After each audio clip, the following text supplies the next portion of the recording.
Bismillahirrahmanirrahim. Assalamualaikum warahmatullahi wabarakatuh. Innal hamdalillah nahmaduhu wa nasta'inuhu wa nastaghfiruh wa na'udzu billahi min shururi anfusina wa min sayyiati a'malina. Man yahdihillahu fala mudilla lahu wa man yudlil fala hadiya lahu. وأشهد أن لا إله إلا الله وحده لا شريك له وأشهد أن محمدا عبده ورسوله لا نبي ولا رسول بعده اللهم صل وسلم وبارك على نبينا محمد وعلى آله وصحبه ومن سار على نهجه إلى يوم الدين أما بعد.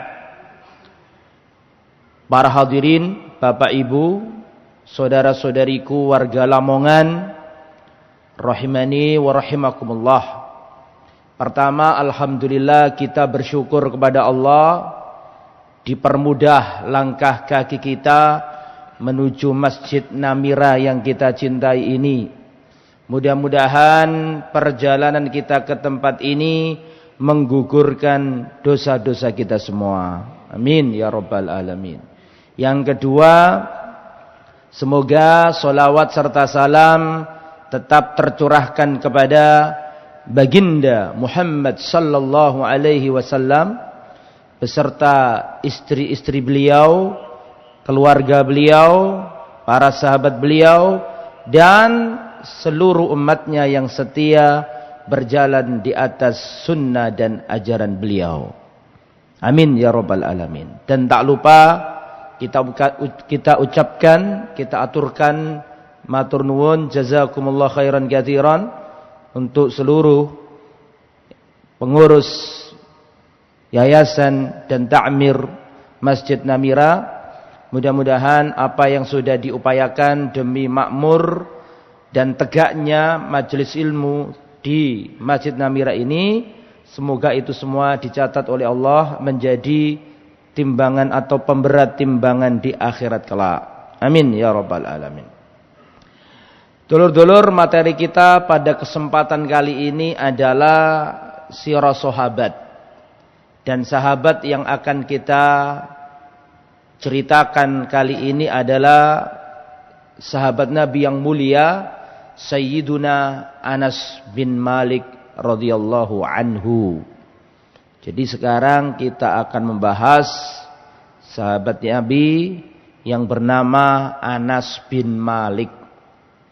Semoga kita dikumpulkan oleh Allah dengan Rasul dan para sahabatnya. Siapakah Anas bin Malik? Beliau adalah Anas, putra Malik Al-Ansari. Beliau dari suku Ansor. Ansor berarti penduduk asli kota Al-Madinah. Ansor artinya para penolong, yang menolong orang-orang muhajirin. Jadi sahabat Nabi Anas bin Malik terkategorikan dalam ayat surat At-Taubah ayat 100. Was-sabiqunal awwalun minal muhajirin wal ansar walladzina tabauhum bi ihsan radhiyallahu anhum wa radu'an. Dan orang-orang terdahulu yang pertama kali masuk Islam dari kalangan muhajirin dan ansor. Dan orang yang mengikuti mereka dengan baik, kata Nabi, radhiyallahu anhum, Allah ridha kepada mereka. Jadi sahabat Anas bin Malik termasuk manusia yang tergolong dalam surat At-Taubah ayat berapa tadi? 100. Beliau juga Khazraji, dari suku Khazraj. Karena kita tahu ketika Rasulullah hijrah dari Mekah ke Madinah, di Madinah itu ada dua suku Arab besar, Aus dan Khazraj. Lah Anas bin Malik ini dari suku Khazraj. Kemudian Al-Madani, lahir di kota Madinah. Kunia beliau adalah Abu Hamzah. Kunianya adalah apa? Abu Hamzah, bapaknya Hamzah.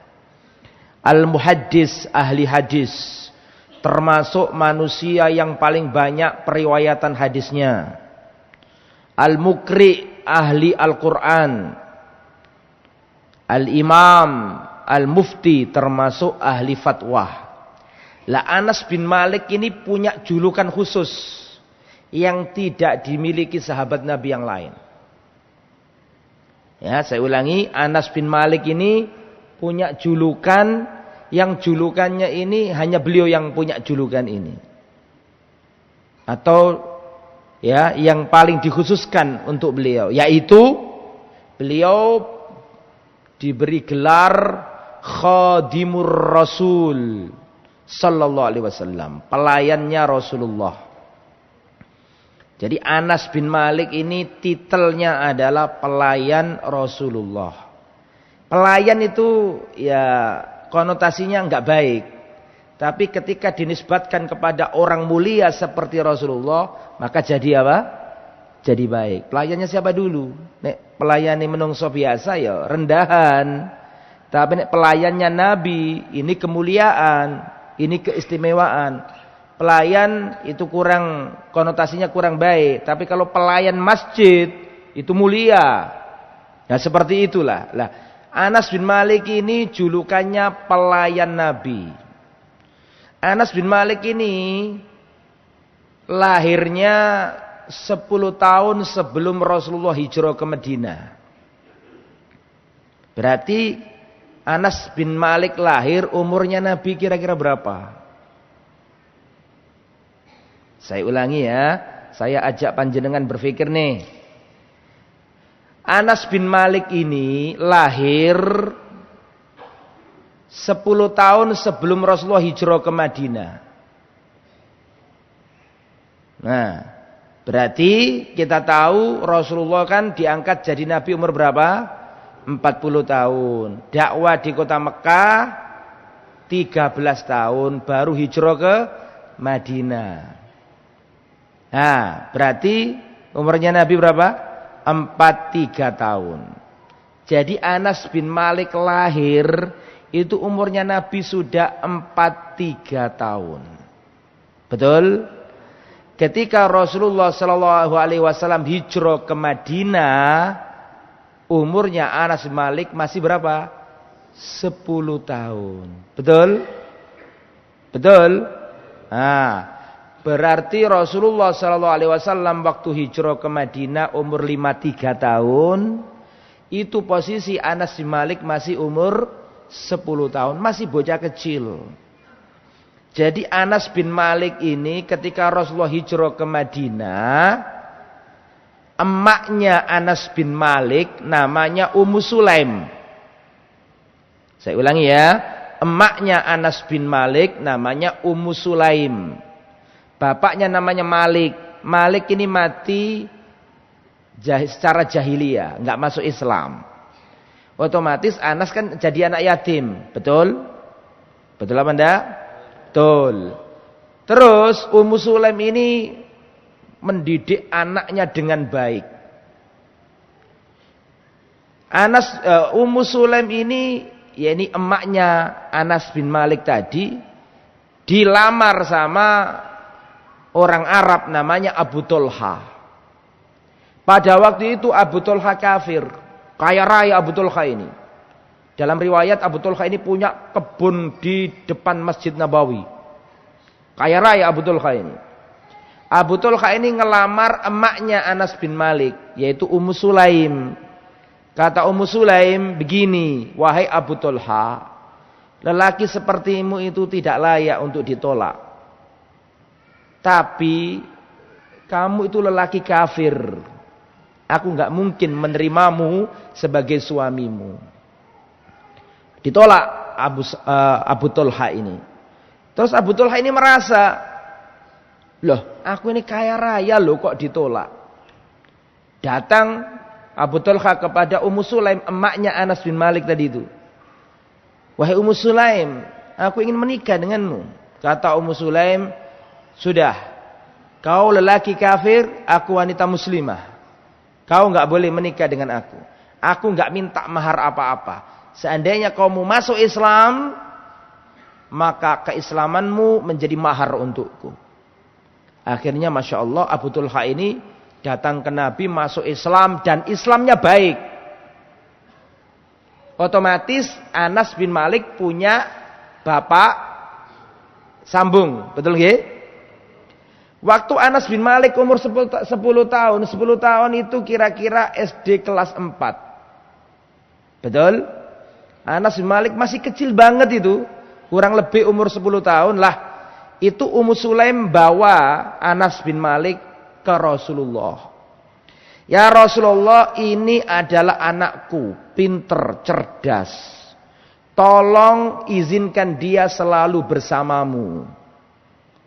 Terus Rasulullah mengiyakan. Semenjak itulah si bocah kecil ini yang bernama siapa? Anas bin Malik nandi-nandi bareng Nabi. Nabi di rumah, Nabi safar, Nabi mukim, Nabi ke sana, Nabi kemari, selalu kemantil kepada Nabi. Dan melayani Nabi. Genah-genano urusane Nabi, mengambilkan air untuk Nabi, diperintahkan Nabi untuk ini dan untuk itu. Sehingga, perhatikan, sehingga Anas bin Malik ini di antara manusia yang paling paham Nabi Muhammad SAW. Ada kitab namanya Kitab Sama'il Muhammadiyah atau Sama'ilun Nabi. Kitab yang membahas semua seluk-beluk Nabi. Wajahnya Nabi, ya, rambutnya Nabi, jenggotnya Nabi, kemudian dedeknya Nabi, postur tubuhnya Nabi, sarungnya Nabi, sorbannya Nabi, jalannya Nabi, tidurnya Nabi, duduknya Nabi, makanannya Nabi, sandalnya Nabi, sepatunya Nabi. Itu kitab namanya apa tadi? Syama'ilun Nabi. Lengkap itu kitab itu. Lah, di kitab itu kebanyakan yang meriwayatkan adalah siapa? Anas bin Malik. Jadi Anas bin Malik ini adalah yang merekam seluk-beluk Rasulullah. Kenapa? Soalnya kecili wis elok Nabi. Sejak kecil sudah bersama Nabi. Jadi ngerti panganan sing paling disenengi Nabi ngerti. Sarung sing dienggo Nabi ngerti. Sorbane Nabi ngerti. Turune Nabi ngerti. Jalannya Nabi ngerti. Kuwabe ngerti kabeh Anas bin Malik. Makanya para ulama menjelaskan Anas bin Malik termasuk manusia yang paling ngerti tentang tetek bengeknya Nabi. Lupa sholat mau nggak nih? Ngerti tetek bengek? Semua tentang Nabi paham nih Anas bin Malik. Nah, ini sahabat yang akan kita ceritakan ini. Bocah kecil yang selalu bersama siapa? Rasul. Dan julukannya adalah Khadimur Rasul. Pelayannya Rasulullah SAW. Kita baca ya, perhatikan. Apa saja keutamaan Anas bin Malik? Yang pertama, sebelum saya mulai, saya juga akan sampaikan bahwa Anas bin Malik ini adalah sahabat Nabi yang paling terakhir wafatnya. Saya ulangi ya, Anas bin Malik adalah sahabat Nabi yang paling terakhir wafatnya. Kabeh sahabat wis padha wafat. Ini Anas bin Malik masih ngajarkan manusia hadisnya Rasulullah SAW. Ya, kita baca siapa beliau ini. Keutamaannya yang pertama, kana khadiman li Rasulillah SAW asyrosinin. Beliau adalah pelayannya Rasulullah selama 10 tahun. Semenjak Nabi datang ke Madinah, itu langsung dikantili siapa namanya? Anas bin Malik sampai Rasulullah wafat. Kita tahu Rasulullah dakwah di Madinah berapa tahun? Kan diangkat jadi Nabi umur 40 tahun, betul? 40 tahun sampai 63 kan 23 tahun, betul? 23 ini dibagi 2. Mekah 13 tahun, Madinah 10 tahun. Berarti Rasulullah datang ke Madinah jelek dikandili Anas bin Malik sampai wafat. Sampai wafat. Makanya saya katakan tadi Anas bin Malik ini menungso sing paling ngerti Rasulullah. Di antaranya beliau ini. Khadima Anas bin Malik Rasulullah asra sinin mundu an hajaran nabiyyu ila an mata sallallahu alaihi wasallam. Anas bin Malik ini bersama Rasulullah melayani Rasulullah semenjak Rasulullah tiba hijrah di Madinah sampai Rasulullah wafat di kota Madinah, selalu disertai Anas bin Malik. Berarti Anas bin Malik ini Rasulullah wafat umurnya masih berapa? 20 tahun. Rasulullah wafat umurnya Anas masih pemuda. Ya, 2 tahun lulus SMA, kuliah semester 2. Ya, semester 4. Semester 4 ya, kurang lebih lah itu. Nah, jadi masih muda. Qadima Rasulullah sallallahu alaihi wasallam al-Madinah wa ana ibnu asyar sinin. Rasulullah sallallahu alaihi wasallam datang ke kota Madinah umurku masih 10 tahun. Dan Rasulullah wafat umurku 20 tahun. Berarti Anas bin Malik ini melayani Nabi, bersama Nabi, kemana-mana bareng Nabi 10 tahun. Kemudian Anas bin Malik berkata, "Ma masastu dibajan wala hariron alyanu min kaffi Rasulillah."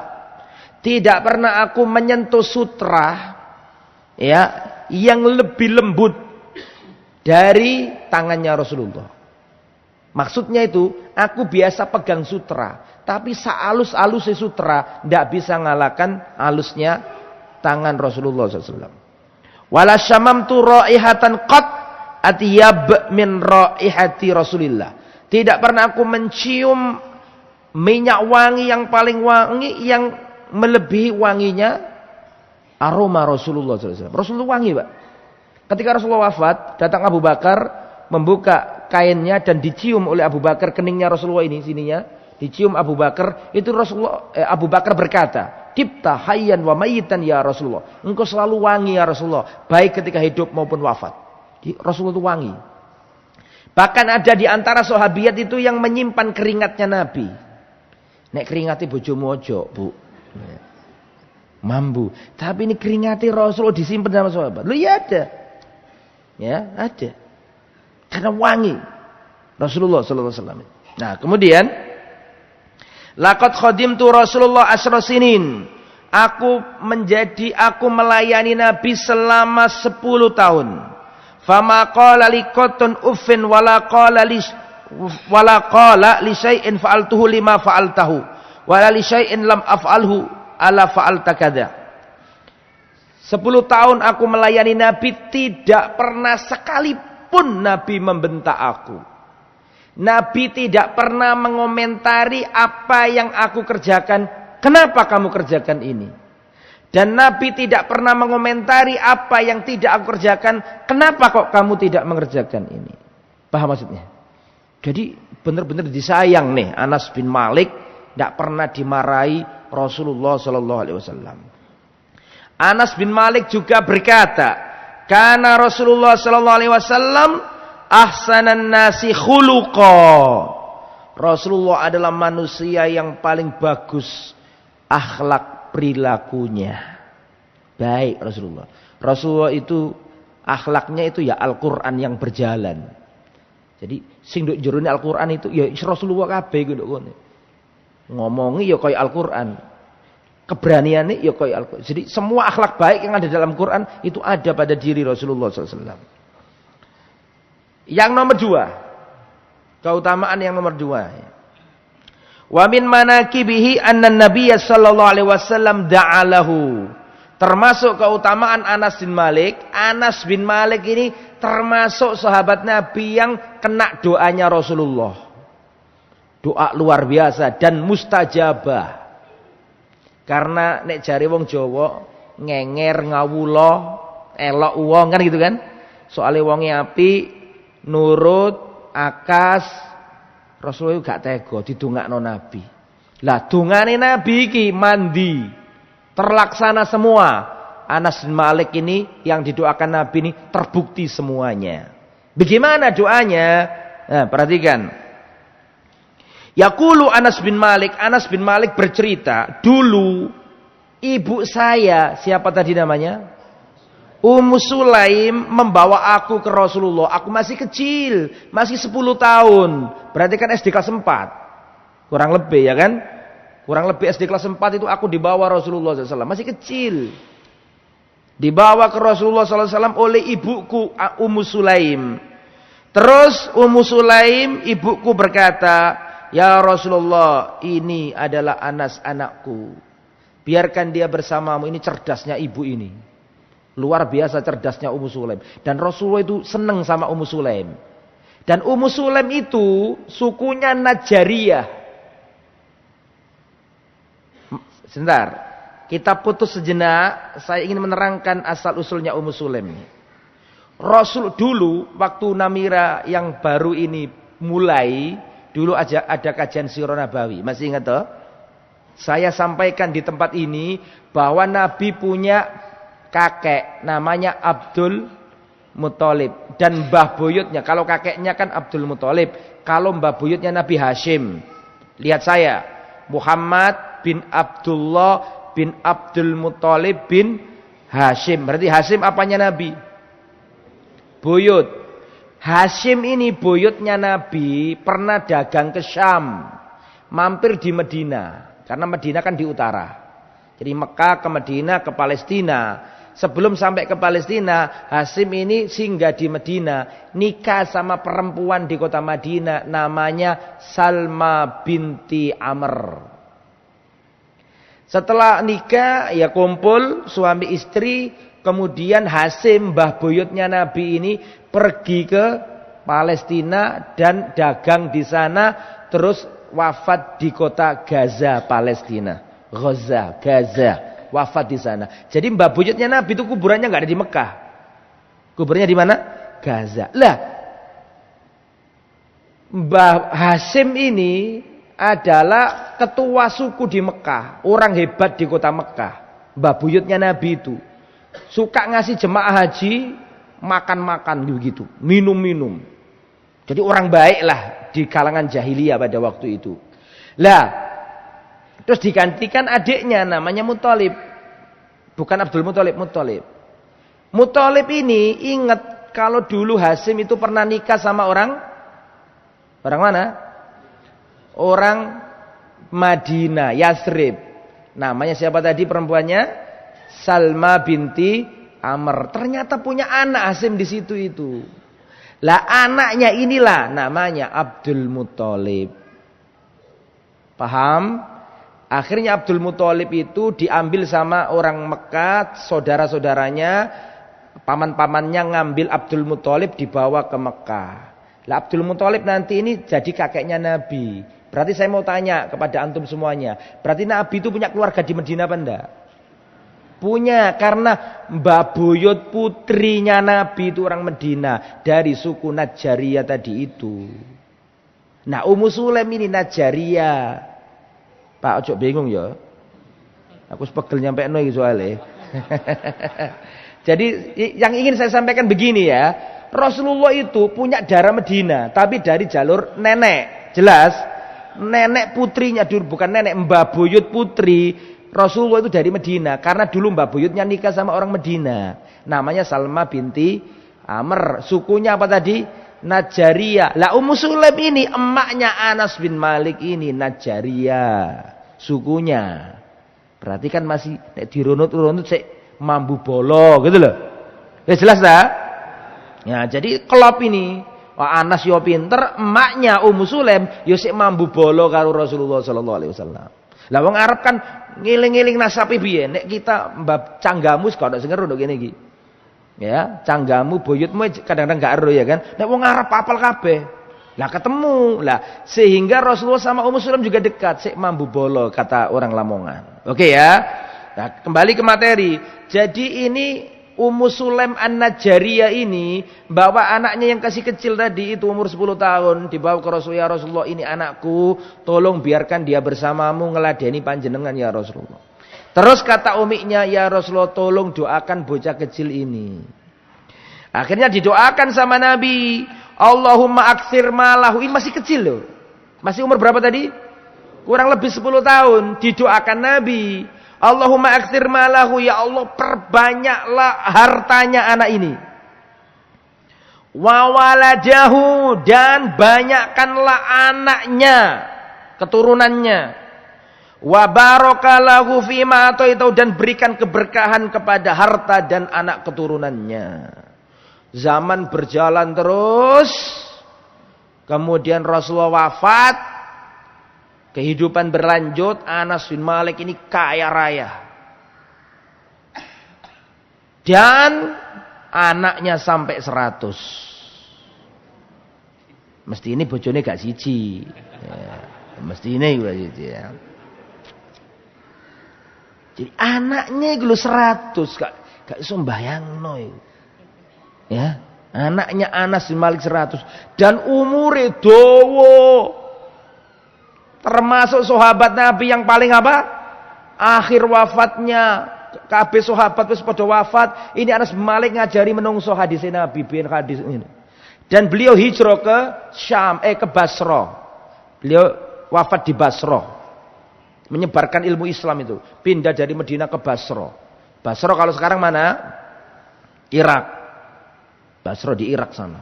Menyebarkan ilmu Islam. Dan terakhir wafatnya itu sahabat Nabi, yang orang yang pernah melihat wajahnya Nabi yang terakhir hidup di muka bumi, ya Anas bin Malik itu. Ya. Nah ini Anas bin Malik. Akhirnya kaya raya, anaknya banyak dan umurnya panjang. Kena doanya siapa tadi? Rasulullah SAW. Itu nomor berapa? Nomor 2. Nomor 3. Wa min manaqibihi suhbatuhu wa qurbuhu minan nabi. Termasuk keutamaan Anas bin Malik adalah kedekatannya kepada Rasul. Sahabat Nabi banyak, tapi tidak semua sahabat Nabi itu dekat sama Nabi gitu. Dan Anas bin Malik ini termasuk sahabat Nabi yang paling dekat sama Nabi. Perhatikan. Ada beberapa contoh yang menunjukkan Anas bin Malik itu benar-benar paham Rasulullah sallallahu alaihi wasallam. Kana Nabiyyu yahussu bi ba'dil asrar. Dahulu Rasulullah itu sering mengkhususkan Anas bin Malik dengan rahasia-rahasia. Jadi Rasulullah itu sering ngasih tahu Anas bin Malik rahasia-rahasia. Awakmu ya tak kandhani ngene, tapi wong liya gono sing ngeru, awakmu tok sing ngeru. Lah, ngono ku Anas sering dikonokno Nabi. Paham? Mana dalilnya, perhatikan. Yaqulu Anas, ata alayya Rasulullah wa ana al-abu ma'al hilman. Perhatikan. Pernah Rasulullah datang kepadaku sedangkan aku sedang bermain-main sama anak-anak kecil lainnya. Subhanallah. Berarti ini Anas bin Malik meriwayatkan hadis ini, dia ingat-ingat masa kecilnya itu. Terus disampaikan ke para tabi'in. Anas bin Malik berkata, dahulu Rasulullah pernah datang kepadaku, waktu itu aku masih main-main sama anak-anak yang lain. Berarti sahabat waktu cilik ya tetap dulinan, wong jenenge arek cilik. Ya tetap dulinan, ya gitu ya. Ata alayya Rasulullah sallallahu alaihi wasallam wa ana al-abu ma'al hilman. Rasulullah datang kepada aku pada waktu itu aku sedang main-main sama bocah kecil lainnya. Fasallama alaina, dan Rasulullah mengucapkan salam kepada aku. Ini sunnah. Nek ana bocah cilik iku disalami, assalamualaikum begitu. Rasul juga gitu. Kalau ada anak kecil ucapkan salam. Fa ba'atsani ila hajatin, setelah itu aku dipanggil Nabi, aku diberi tugas khusus oleh Nabi. Fa abta'tu ala ummi, sehingga aku terlambat pulang ke ibuku. Siapa yang terlambat pulang? Anas bin Malik. Aku terlambat pulang ke ibuku. Namanya ibunya siapa tadi? Ummu Sulaim. Falamma jitu, ketika aku datang telat, ibuku ngomong, mahabasaka, apa yang membuatmu tertawan, enggak pulang-pulang wahai anakku? Qal, maka Anas bin Malik berkata, ba'atsani Rasulullah lihajatin. Rasulullah SAW tadi, wahai ibunda, Nabi Muhammad SAW tadi mengutusku untuk menyelesaikan suatu perkara. Qalat, emaknya berkata, wa ma hajatuhu, perkara apa? Kamu ditugasi Nabi apa? Perkara apa? Awakmu ditugasi Nabi apa? Masalah apa? Dijawab sama Anas bin Malik, innahasir. Ini adalah rahasia Nabi, enggak boleh dikasih tahu orang lain, wahai ayahan, wahai apa? Ibunda. Qalat, lihat apa kata ibunya. Ini ibu yang baik ya kayak gini nih. Kata ibunya, ya bunai, wahai anakku, la tuhadditsanna bisirri rasulillahi ahada. Jangan pernah engkau menyebarkan rahasia Rasulullah sallallahu alaihi wasallam. Iku nek mak saiki, ayolah gak apa-apa dono mak, kono ngerum mek mak tok. Saiki ngono. Iki gak nuturi anake kudu megang amanat. Ya. Jangan pernah engkau menyebarkan rahasia Rasulullah sallallahu alaihi wasallam. Diajari anaknya untuk memegang amanat, gitu. Kemudian inna hasir la tuhditsanna bi sirri rasul ahada qala Anas wallahi law hadastu bi ahadan la hadastuka ya Sabit. Ini menunjukkan bahwa Anas bin Malik itu dapat tugas khusus dari Nabi yang enggak boleh ada yang tahu kecuali dia. Kemudian wa kana a'lamun nas bi sifati Rasulillah sallallahu alaihi wasallam liqurbihi minhu. Anas bin Malik ini termasuk sahabat Nabi yang paling paham sifat-sifat detailnya Rasulullah. Rasulullah kan punya sifat-sifat. Contoh sifatnya Nabi itu, Rasulullah sallallahu alaihi wasallam laisa bitawilin wa laisa biqasirin. Rasulullah itu tidak tinggi menjulang, Rasulullah juga tidak pendek. Tetapi Rasulullah itu lebih dekat ke tinggi. Paham maksudnya? Yang belum tahu dedeknya Rasulullah tak kandani. Rasulullah itu laisa bitawil, Rasulullah itu enggak tinggi banget enggak. Walisa biqasir, tapi Nabi juga enggak pendek. Walakin ilat tawili akrab, tetapi Nabi itu lebih dekat ke tinggi. Paham kira-kira maksudnya? Ba'idu ma baina mangkibaihi, antara pundak yang satu dengan pundak yang lain berjauhan. Artinya Rasulullah itu bidang, gagah. Kan ono to tipe menungso sing nyekukru ngono kan ono. Nah, Rasulullah enggak ngono. Rasulullah itu gagah orangnya. Ya, saya dulu pernah punya dosen, waktu nerangkan hadis ini di depan kelas dia ngomong, ya kurang lebih seperti saya. Ya, ngawur, enggak boleh. Kembali ke materi. Nah, Rasulullah juga disebutkan dalam riwayat jenggot beliau itu sampai ke dada. Rasulullah SAW. Ya, wajah beliau itu kalkomar, seperti rembulan. Ya, rambutnya Nabi tidak lurus, tidak keriting keribu, ndak, tengah-tengah. Lah itu kan sifat-sifat Nabi itu kan nggak mesti ada yang nyampaikan toh. Nggak mungkin kok ujuk-ujuk ada di kitab. Ada hadis yang meriwayatkan. Dan di antara yang meriwayatkan itu semuanya adalah siapa? Anas bin Malik. Kenapa? Kana a'laman nasi bi sifati Rasulillah. Karena Anas bin Malik termasuk orang yang paling paham sifat-sifatnya Rasulullah. Tadi kan saya isyaratkan ada kitab namanya Syama'il Muhammadiyah atau Syama'il Nabi. Kitab yang menjelaskan tentang sifat semuanya tentang Nabi. Itu kebanyakan perawinya adalah Anas bin Malik. Karena Anas ini selalu bersama Nabi. Terus selanjutnya, wa kana qariban min Rasulillah sallallahu alaihi wasallam hatta fi sakaratil maut. Anas bin Malik ini sangat dekat kepada Nabi, bahkan sampai Nabi menjelang wafat sakaratul maut. Itu Anas tahu betul apa yang terjadi. Yaqulu Anas berkata, kanat ammatu wasiyati Rasulillah hina hadarahul maut. Sesungguhnya wasiat Rasulullah yang paling banyak menjelang kematian Rasul adalah, ingat-ingat nih, yang ngomong Anas bin Malik. Apa sih yang disampaikan Nabi terakhir kali sebelum wafat? Ini yang meriwayatkan siapa tadi? Anas bin Malik. Kata Anas bin Malik, kebanyakan wasiat Rasulullah ketika beliau hampir wafat adalah as-shalah. Tentang masalah apa? Salat. As-shalah, as-shalah. Salat. Makanya kita jangan ngeremehkan salat ya jamaah. Salat itu garis merah, enggak boleh dilanggar. Al-ahdul ladzi bainana wa bainahum as-shalah. Yang membedakan kita dengan orang kafir itu salat. Faman tarokaha faqad kafar, maka siapa yang meninggalkan salat bisa keluar dari Islam. Naudzubillah min dzalik. Saya mau tanya, tolong dijawab. Sholat itu apanya Islam? Tiangnya Islam. Saya mau tanya, kalau Islam itu digambarkan bangunan, bangunan kalau gak ada tiangnya ambrek enggak?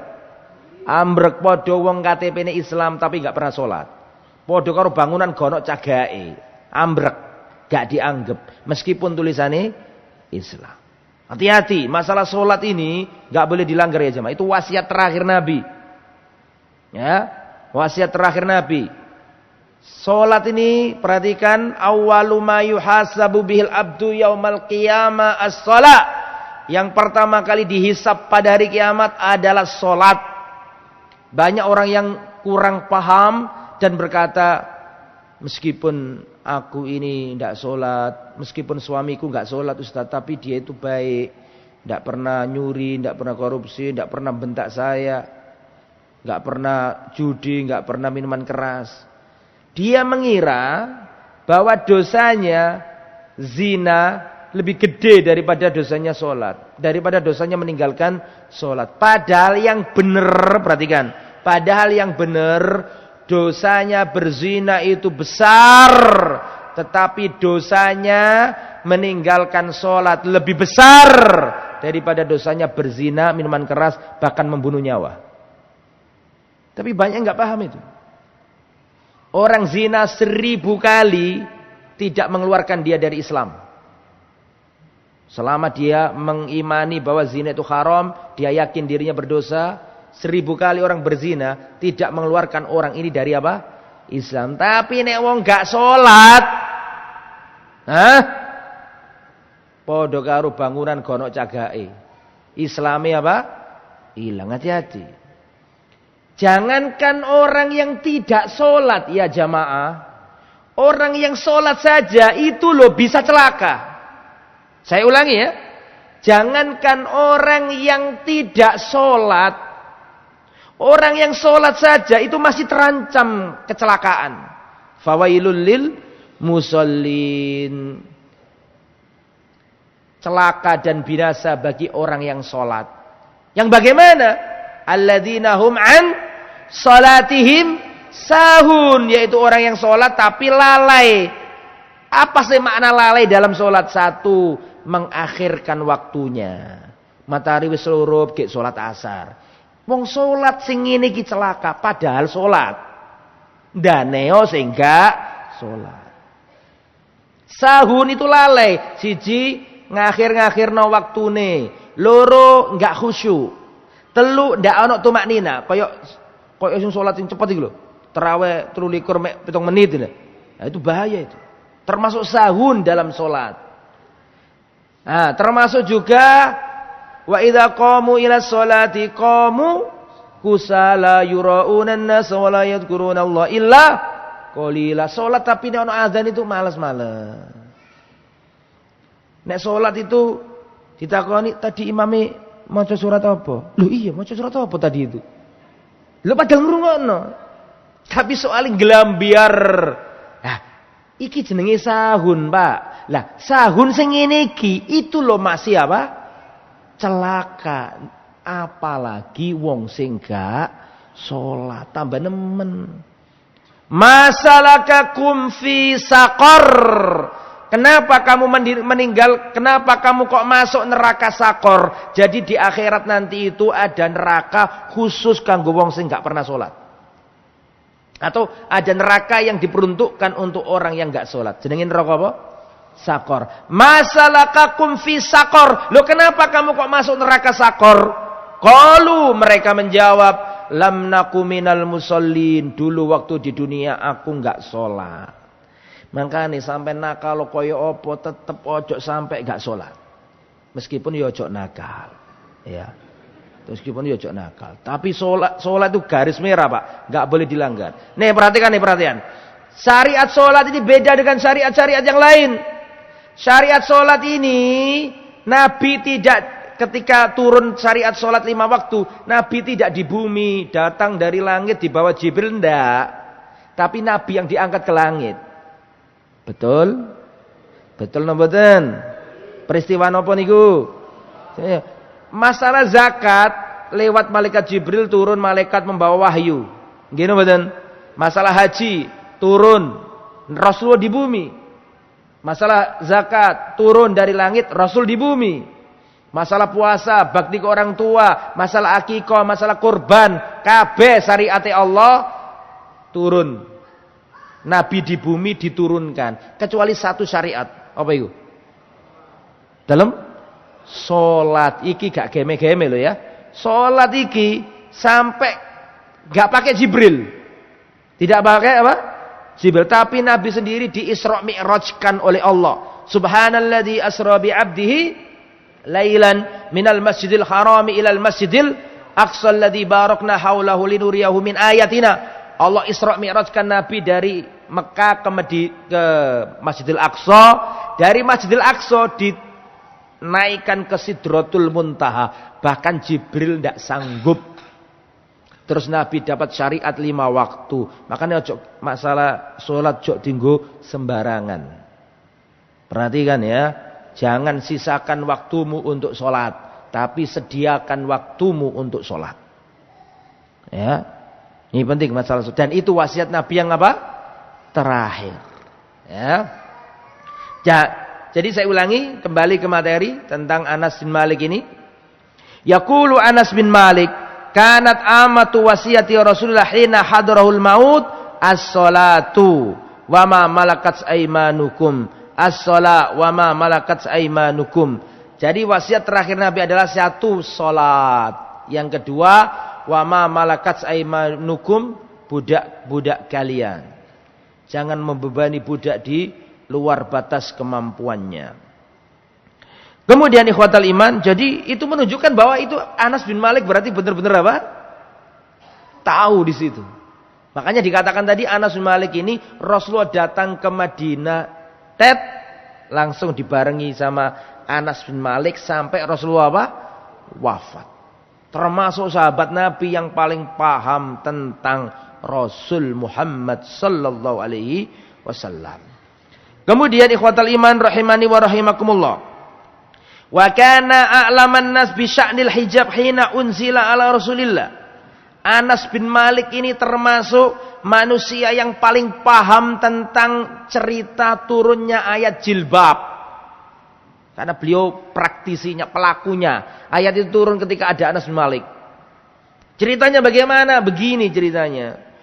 Fakuntu a'laman nasi bi sya'nil hijab. Aku adalah manusia yang paling paham tentang asal muasal syariat hijab atau jilbab ketika turun itu. Wa kana awwalu ma unzil ibtana Rasulullah bi Zainab binti Jahsh. Jadi ceritanya pada waktu itu Rasulullah ya setelah nikah sama Zainab binti Jahsh. Kemudian ada walimatul urus. Terus Rasulullah ngundang sahabat-sahabat. Terus Rasulullah menyuguhkan makanan-makanan. Kemudian sahabat-sahabat Nabi ini enggak pulang-pulang, di situ terus. Wa atolul muktha. Para sahabat ini berlama-lama. Padahal Nabi pengen mereka ini segera apa? Itu juga dalil nek medayo nang wong aja suwe-suwe. Itu juga dalil nek medayo nang wong aja suwe-suwe, ya. Faqama Rasulullah fakharajtu ma'ahu likay yakhruju famasya Rasulullah. Ya, saking suwene sahabat itu gak pulang-pulang, itu Rasulullah berdiri, keluar, masuk. Tapi sahabat kurang peka. Akhirnya Rasulullah wis ngadeg, metu, melbu. Ya. Kemudian maka aku ikuti Nabi ketika Rasulullah keluar, kata Anas bin Malik, kan masih kecil Anas bin Malik tadi kan. Aku ikuti Rasulullah di belakangnya. Likai yahruju, supaya orang-orang yang di dalam rumah itu apa? Keluar gitu. Hatta jaa atba hujrati Aisyah wa dhanna Rasulullah annahum kharaju, sampai Rasulullah itu keluar ke pintunya Aisyah. Padahal kan tadi statusnya nikahan sama siapa tadi? Zainab binti Jahsh. Tetapi sampai keluar ke depan rumahnya Aisyah, tujuannya supaya sahabat itu cepat pulang, begitu ya. Faraja'a, kemudian Rasulullah pulang balik ke rumahnya Zainab binti Jahsh. Faraja'tu ma'ahu, aku pulang bersamanya juga. Fa idza hum qad kharaju, ternyata sahabat-sahabat baru keluar semuanya pulang. Fadaraba Rasulullah baini wa bainahum bisitrin.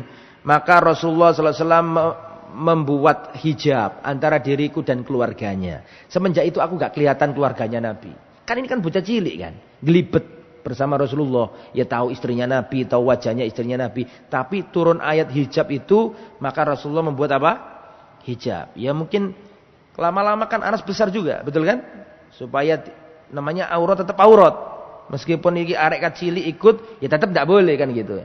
Nah itu Anas bin Malik termasuk orang yang tahu awal-awal syariat hijab. Kemudian ikhwatal iman rahimani wa rahimakumullah, terakhir sebelum saya tutup adalah di antara nasihat-nasihatnya beliau, nasihat-nasihatnya Anas bin Malik. Apa saja nasihat-nasihatnya Anas bin Malik? Beliau berkata, banyak ya nasihatnya ini, banyak sekali, saya pilihkan beberapa saja. Nasihat Anas bin Malik berkata, "Idza laqita imra'atan fa ghammid ainaika hatta tamdiyah." Jika kamu kepapasan bertemu dengan wanita, maka pejamkan matamu sampai wanita itu pergi. Ini yang ngomong Anas bin Malik, hidup di zaman sahabiyat, wanitanya baik-baik, wanitanya pakai hijab berukut-berukut. Itu saja kata Anas bin Malik, jika engkau berjalan terus kepapasan sama wanita, pejamkanlah mata. Artinya suruh nundukkan pandangan. Sekarang ini fitnah wanita luar biasa. Antum mau masuk Facebook, wedok kan kabeh ono macam-macam so. Mau lihat TikTok apalagi, wedok joget-joget kabeh. Ustaz iku paling wong kota, ala wong desa ya akeh TikTokan itu. Oh sekarang luar biasa joget-joget. Ya, naudzubillah min dzalik, semoga kita bisa menjaga keluarga kita. Makanya Nabi berkata, "Fattaqud dunya wattaqun nisa." Hati-hatilah terhadap dunia dan hati-hatilah terhadap wanita. Disebutkan wanita secara khusus, padahal seandainya Nabi berkata, "Takutlah terhadap dunia," titik, sebenarnya wanita sudah masuk. Tapi Nabi mengeluarkan wanita dan disebutkan secara khusus, fattaqud dunya wattaqun nisa. Hati-hatilah terhadap dunia dan hati-hatilah terhadap wanita. Itu dalil bahwa fitnah terbesar bagi kaum laki-laki adalah wanita. Dan tipu dayanya wanita itu lebih berbahaya daripada tipu dayanya syaitan. Ngapunten ibu-ibu, mbak-mbak, ummahat, saya sampaikan dalilnya. Al-Quran ketika berbicara tipu daya syaitan, maka menurut Al-Quran tipu daya setan itu lemah. Mana dalilnya? Allah Subhanahu wa taala berfirman, "Inna kaidasyaitani kana dha'ifa." Sesungguhnya tipu daya setan itu dha'ifa. Apa dha'ifa? Lemah, dhaif. Diwacana ayat kursi Melayu. Ya toh? Sampean wudu sing bener, salat sing apik, setane melayu. Inna kaidasyaitani kana dha'ifa. Sesungguhnya tipu daya setan itu dhaif, lemah. Itu Al-Qur'an berbicara tentang godaan apa? Setan. Nah, sekarang kita pindah nih, yang kedua nih. Godaannya apa?